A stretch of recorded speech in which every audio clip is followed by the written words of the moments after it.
Do More Designer has a lot of tools you can use to debug and troubleshoot your programs. We'll take a quick spin through them in this video and point you towards other videos where you can learn more. The dashboard is a great place to look for issues because it shows you pretty much the entire system at a glance. For example, I see it's reminding me that the firmware is not the latest version.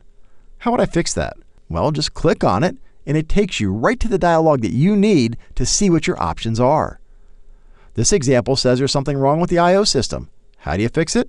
Just click on it, and again, it takes you right to where you need to go to figure it out. And that's the key with the dashboard. If you see anything that looks out of place, all you have to do is click on it, and Do More Designer will walk you right down the path needed to solve the issue. Here's a little test program for us to play with. The quickest way to see what's going on while the program's running is to click on All Status. If I change the inputs on the PLC, then we see the results right on the screen, which makes it super easy to visualize how the power is flowing through the contacts and instructions. Keep in mind, these are updated at the bottom of the scan, not during the scan. Data views are another way to quickly see what's going on. You just put whatever you want to monitor here, and with status on, you see the current values. You can monitor anything here: strings, structures, done bits, and any memory location in the entire system. You can also change values. Press the Edit button, enter a value, and if you watch the current value while you hit the right button, sure enough it changes. Now keep in mind, if you write to an input in a data view, that's going to get overwritten on the next scan, making whatever you wrote go away. Same thing applies to any outputs the program's writing to. That's easy to forget, so keep that in mind.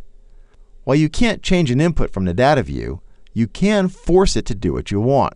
Suppose you need to ignore a certain input. That's where forces come in handy. You can override any I/O point or memory value using this table, right-clicking on an element, or right-clicking on a data view entry. By the way, did you know that if you're not in edit mode and you double-click on a contact, you can change its value right there, or any value you want? That's really great for those times when you just want to mess with one value and you don't want to set up a whole data view to do it. Just enter the value and hit the right button. Trend views monitor data so you can see how things change over time. You can change the scale and even pause the trending with this history button so you can scroll back in time and see the history of the data.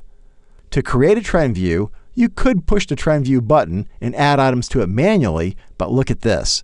If you right-click on an instruction, you can just select trend and it automatically fills in the trend view for you. You can then add or remove items to your heart's content.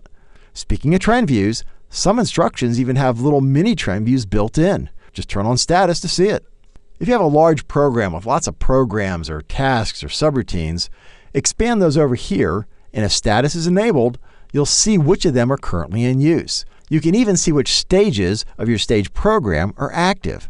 I love this because at a glance, I can see if I'm stuck in one stage or in one routine, or if a task is even being executed and how often.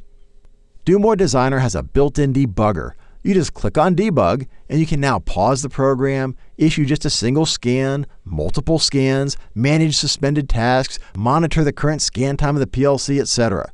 There's even PID overviews and viewing tools so you can monitor and adjust your PID loops. And don't forget about the simulator for debugging. It's a great way to verify code independent of the hardware, and it has a built-in PID simulator too. To learn more about any of these debugging and troubleshooting tools, go to the Start page and click on the Video Browser tool.